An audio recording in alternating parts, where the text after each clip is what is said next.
Réjouissez-vous toujours, priez sans cesse, rendez grâce en tout. Telle est envers vous la volonté de Dieu dans le Christ Jésus. 1 Timothée 5, 17-18. Nous sommes nés pour naître, nous sommes nés pour être et pour être, si possible, heureux. Le bonheur, pour un être libre, ne peut être une fatalité, mais un don. Un don qui, avant d'être accueilli, peut être désiré et voulu. Si tu savais le don de Dieu. Nous ne le savons pas parce que nous n'avons pas suffisamment éveillé ce désir que la prière de Yeshua tente de susciter en nous. Je suis, la conscience d'être est là pour que nous ayons la vie en abondance. La vie nous veut vivants, la conscience nous veut conscients, l'amour nous veut aimant, l'être nous veut bienheureux, étant bien. De la même façon que nous ne sommes pas nés pour nous gâcher la vie et empoisonner celle des autres, et que nous aspirons à un autre mode de vie et de pensée. Nous ne sommes pas nés pour être malheureux, tristes, souffrants, même si nul ne peut nier que malheur, tristesse et souffrance existent. La question est de savoir ce que nous voulons et pouvons faire avec tout ce qui nous arrive. Il s'agit d'en tirer de la conscience d'être, d'accomplir « je suis ». Le texte grec est intéressant à ce point de vue.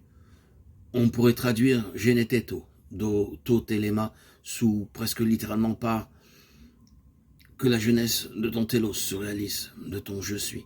C'est-à-dire que le germe que tu as mis en nous soit conduit à son accomplissement pour que nous devenions ce que nous sommes. En effet, Yahweh ne veut rien d'autre que ce qu'il nous donne d'être, ce que nous sommes ou ce que nous avons à devenir, que le but ou la finalité pour laquelle j'existe se réalise. La volonté de Dieu dans un gland, c'est le chêne. La volonté du Père, c'est son Fils, un être de lui, autre que lui, et conscient de l'être, conscient d'être son Fils, même et autre. La volonté de Dieu n'est pas une loi ou une volonté extérieure, c'est la loi et la volonté de la sève dans le gland. Faire cette volonté, obéir à cette loi, c'est devenir un chêne malgré la hache et le vent. Il suffirait donc de devenir soi-même pour être en accord avec cette volonté. Mais chez un homme, est-ce aussi simple? Nous n'avons pas le bon sens des arbres solidement ancrés dans la terre, montant droit vers la lumière. La montée de l'homme vers sa lumière et son accomplissement n'est pas seulement affaire de poussée de sève ou de nécessité. Elle dépend surtout du désir, de la volonté, car c'est librement que nous allons vers la lumière et que nous devenons ce que nous sommes. La liberté serait-ce alors de nous soumettre à notre véritable nature? La santé serait-ce de se tenir au plus proche de son plus intime désir, comme le disent les psychanalystes? Est-ce dans l'écoute de notre désir profond qu'il s'agit d'entendre la volonté de Dieu? Que veut la vie en moi? Que veut l'amour? Que veut la conscience d'être? Si je demeure centré en « je suis », quel est donc mon désir? Se poser ces questions ne va pas sans quelques inquiétudes, car si je commence à écouter et à obéir à l'amour qui est en moi, si j'y demeure fidèle, où cela va-t-il me conduire?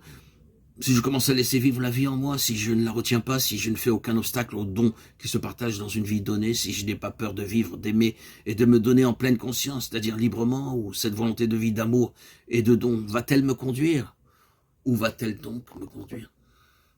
Certains verront se profiler à l'horizon de cette générosité d'être la forme d'une croix, avant d'être un symbole de torture. En effet, la croix est un symbole d'ouverture dans les 4 directions. Comme le disent les anciens pères, la croix est le grand livre de l'art d'aimer, l'homme ouvert aux 4 vents, l'homme qui n'a pas peur d'aimer, d'accomplir la volonté et le désir de l'être en lui.